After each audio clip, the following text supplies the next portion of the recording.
अस्सलामुअलैकुम friends, I am Ayesha Mohammad and आज की वीडियो में जो हम अपना चैप्टर 2 स्टार्ट करेंगे। फ्रेंड्स, प्रोग्रामिंग लैंग्वेज होती क्या है? प्रोग्रामिंग लैंग्वेज क्या होती है? इसमें हम set of words, samples and codes को यूज़ करते हैं एक प्रोग्राम को लिखने के लिए, डिज़ाइन करने के लिए, जिसे हम कहते हैं programming language. Any type of problems, किसी भी किस्म की प्रॉब्लम को सॉल्व करने के लिए हम लोग क्या करते हैं, ये इस लैंग्वेज को यूज़ करते हैं। और कंप्यूटर जो है इसे ईज़िली, बहुत आसानी से क्या कर सकता है, अंडरस्टैंड कर सकता है।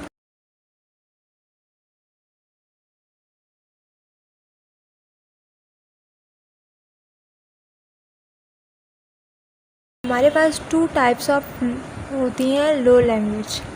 सही है। लो लेवल लैंग्वेज हमारे पास कौन कौन सी होती है? एक तो होती है मशीन लैंग्वेज, एक होती है असेंबली लैंग्वेज।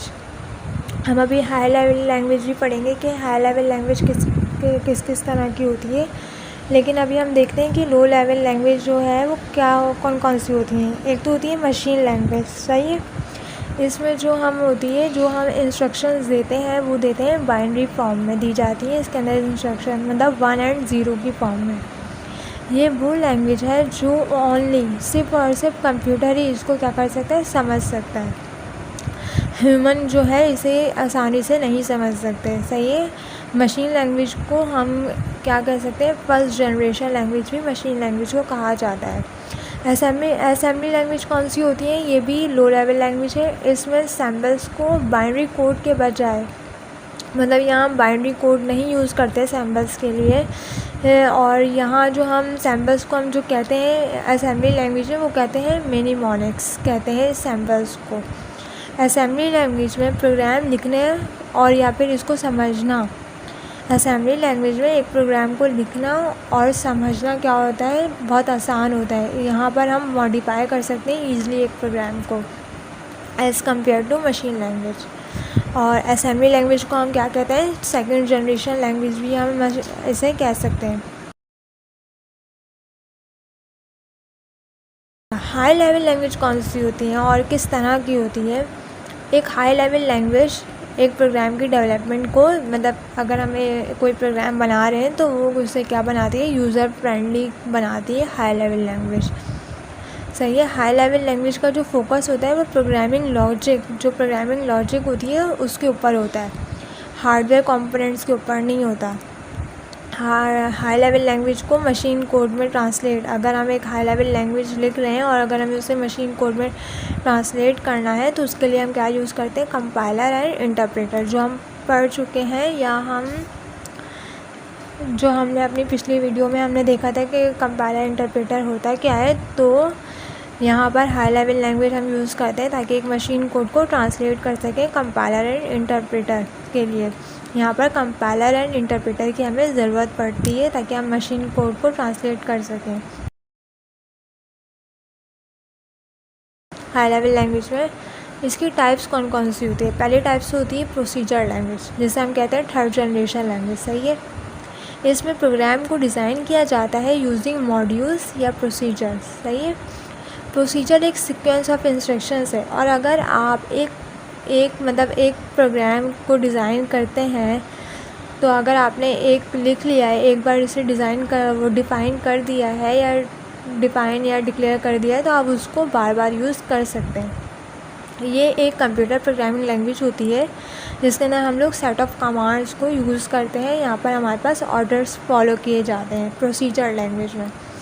सेकंड टाइप्स कौन सी होती है? Structure language. सही है। ये क्या रेफ़र करता है कि किस तरह आप वर्ड्स को अरेंज कर रहे हैं विद इन अ सेंटेंस। इसमें स्पेसिफिक स्टेप्स जो होते हैं वो रिक्वायर्ड होते हैं कि एक प्रोग्राम को डिज़ाइन या इम्प्लीमेंट करने के लिए आपके पास क्या क्या स्टेप्स होने चाहिए। इसका ये होता है structure language. Object oriented language क्या कहता है कि इसमें प्रोग्राम बनाया जाता है by using a lot of objects. सही है। और ऑब्जेक्ट्स प्रोग्राम के कंपोनेंट्स होते हैं जिसमें हमारे पास क्या आ जाते हैं, सेट ऑफ मॉड्यूल्स आ जाते हैं, डेटा स्ट्रक्चर्स आ जाता है हमारे पास। ये एक मॉडर्न और इजी टेक्निक है किसी भी प्रोग्राम को डिज़ाइन करने के लिए। 4 type of high level language क्या है कि विजुअल लैंग्वेज। विजुअल लैंग्वेज आप समझ रहे हैं, विजुलाइज कर देना मतलब ग्राफिकल यूज़र इंटरफेस। एप्लीकेशन है, अगर आपका उसका फ्रंट नज़र, आपने किसी भी एप्लीकेशन को ओपन किया है तो जो आपको नज़र आ रहा है आपके सामने वो क्या है, ग्राफिकल यूज़र इंटरफेस है। सही है, आपके पास एक एप्लीकेशन का ग्राफिकल यूज़र इंटरफेस आप लोग देख रहे होते हैं, तो ये क्या है, विजुअलाइज कर देना है। इसमें यहाँ पर लेआउट एंड प्रॉपर्टीज़ को क्या कर रहे होते हैं, विजुलाइज कर रहे होते हैं। विजुअल लैंग्वेज यूज़ किया जाता है किसी भी विंडो को क्रिएट करने के लिए। और यहाँ हम विजुअल बेसिक्स, विजुअल C++ और ये सब हम लोग यहाँ पर यूज़ करते हैं। Fifth and last types of जो लैंग्वेज है, हाई लेवल लैंग्वेज, वो है मार्कअप लैंग्वेज। ये बहुत ज़्यादा यूज़ की जाती है किसी भी वेब पेज को क्रिएट करने के लिए इंटरनेट के ऊपर।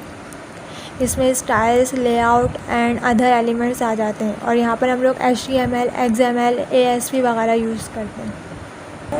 Characteristics of high level language की क्या कैरेक्टरिस्टिक्स हैं? सबसे पहले तो ये इजी लर्न कर सकते हैं क्योंकि सिमिलर टू इंग्लिश लैंग्वेज होती है। लाइक जिस तरह हम इंग्लिश में स्टेटमेंट्स लिखते हैं उसी तरह हमारे पास हाई लेवल लैंग्वेज भी इसी तरह होती है, सिमिलर होती है। इसके अंदर भी हम लोग स्टेटमेंट्स वगैरह लिख सकते हैं, जब भी ये हम इसे ईज़ी टू लर्न कर सकते हैं। ईज़ी टू अंडरस्टैंड होती है, अगर एक प्रोग्राम ने लिख दिया है कुछ प्रोग्राम, कोई और भी उस प्रोग्रामर, कोई दूसरा प्रोग्रामर उसे समझने की कोशिश करेगा तो वो आराम से कोड को समझ लेगा। हम इन अ शॉर्ट टाइम हम इसे इजी टू राइट कर सकते हैं, एरर्स को डिटेक्ट भी कर सकते हैं एंड रिमूव भी कर सकते हैं। हाई लेवल लैंग्वेज में हमारे पास बिल्ट इन लाइब्रेरी फंक्शंस होते हैं। लाइब्रेरी फंक्शंस जो होते हैं हमारे पास हाई लेवल लैंग्वेज में वो बिल्ट इन होते हैं। हमारे पास जो यूज़ किए जाते हैं वो स्पेसिफ़िक टास्क, जो लाइब्रेरी फंक्शंस होते हैं बिल्ट इन, जो हम स्पेसिफ़िक टास्क को परफॉर्म करने के लिए यूज़ करते हैं ड्यूरिंग जब हम एक प्रोग्राम को डिज़ाइन करते हैं। और जो हाई लेवल लैंग्वेज होती है वो होती है मशीन इंडिपेंडेंट। लाइक अगर आपने एक कंप्यूटर में आपने ये प्रोग्राम को एग्जीक्यूट किया है तो आप उसी प्रोग्राम को दूसरे कंप्यूटर में भी रन कर सकते हैं, राइट कर सकते हैं। लो लेवल लैंग्वेज में हमारे पास क्या आ जाता है, लो लेवल लैंग्वेज बहुत डिफ़िकल्ट होती है लिखने में भी, एक प्रोग्राम को लिखने में भी एंड समझने में भी, और उनमें से एरर्स को फाइंड करने में भी हमारे पास लो लेवल लैंग्वेज डिफ़िकल्ट होती है। और जबकि हाई लेवल लैंग्वेज क्या होती है कि हाई लेवल लैंग्वेज क्या है, ईजी टू अंडरस्टैंड कर सकते हैं हम, easy to return and easy to debug the program. और ईजी से हम क्या एरर्स को फाइंड भी कर सकते हैं, एक प्रोग्राम को लिख भी सकते हैं और उसे अच्छे से समझ भी सकते हैं। जबकि लो लेवल लैंग्वेज में हमारे पास क्या आ जाता है कि इसके अंदर जब हम लो लेवल लैंग्वेज में प्रोग्राम लिखते हैं तो इसमें एरर्स के चांसेस जो होते हैं बहुत ज़्यादा होते हैं, और हाई लेवल लैंग्वेज में एक प्रोग्राम लेस चांसेस होते हैं एरर के। जब हम हाई लेवल लैंग्वेज में हम एक प्रोग्राम को लिखते हैं तो उसके अंदर हमारे पास कम चांसेस होते हैं कि एरर्स आए as compare to low level language. Low level language के अंदर जो प्रोग्राम लिखते हैं वो बहुत ज़्यादा लेंथी होते हैं, और जब प्रोग्राम जब लेंथी होंगे तो इसमें एंट्री ऑफ प्रोग्राम क्या होगा, स्लो होगा। और जबकि हमारे पास हाई लेवल लैंग्वेज हमारे पास प्रोग्राम क्या होते हैं, शॉर्ट होते हैं, और इसका जो एंट्री होती है वो फास्ट होती है। लो लेवल लैंग्वेज में प्रोग्राम की जो नॉलेज होनी चाहिए, जब कोई एक प्रोग्रामर जब लो लेवल लैंग्वेज प्रोग्राम लिख रहा है तो उसके पास क्या होना चाहिए कि हार्डवेयर की उसमें नॉलेज रिक्वायर्ड होती है कि हम इस पर काम कर सकते हैं, जो इस पर काम कर रहा है उसे हार्डवेयर नॉलेज क्या होती है, रिक्वायर्ड होती है। अदरवाइज़ हाई लेवल लैंग्वेज में जो प्रोग्राम लिख रहा है उसके पास हार्डवेयर नॉलेज हो या नहीं हो, वहाँ हार्डवेयर नॉलेज रिक्वायर्ड नहीं होती है। Syntax and semantics. Syntax and semantics होता क्या है? सिंटैक्स किसे कहते हैं? जैसे इंग्लिश लैंग्वेज में हम सिंटैक्स यूज़ करते हैं वैसे ही प्रोग्रामिंग लैंग्वेज में भी हमारे पास सिंटैक्स होते हैं जिसमें सेट ऑफ रूल्स डिफाइन होते हैं। ये रूल्स हमें बताते हैं कि किस स्टेटमेंट में कौन सा सिंबल वैलिड होता है या नहीं होता। लाइक अगर मैं इसकी आपको एग्जांपल दूँ, हमें प्रोग्राम में कोई भी स्टेटमेंट को एग्जीक्यूट करने के लिए हम लास्ट में टर्मिनेटर यूज़ करते हैं in the end of the statement. तो जब भी वो स्टेटमेंट हमारे पास एग्जीक्यूट होती है तो जो ट्रांसलेटर हम यूज़ कर रहे हैं तो हमारे पास क्या एक वैलिड है, ये है होता है सिंटैक्स। और अगर मैं इसके एक और एग्जांपल दूँ आपको, तो अगर हमें कोई भी मैसेज डिस्प्ले करवाना होता है और आउटपुट की फॉर्म में, तो हम उसके लिए प्रिंट ऐप और स्क्वायर ब्रैकेट के अंदर जो स्टेटमेंट हमें डिस्प्ले करवानी है उसे लिखते हैं।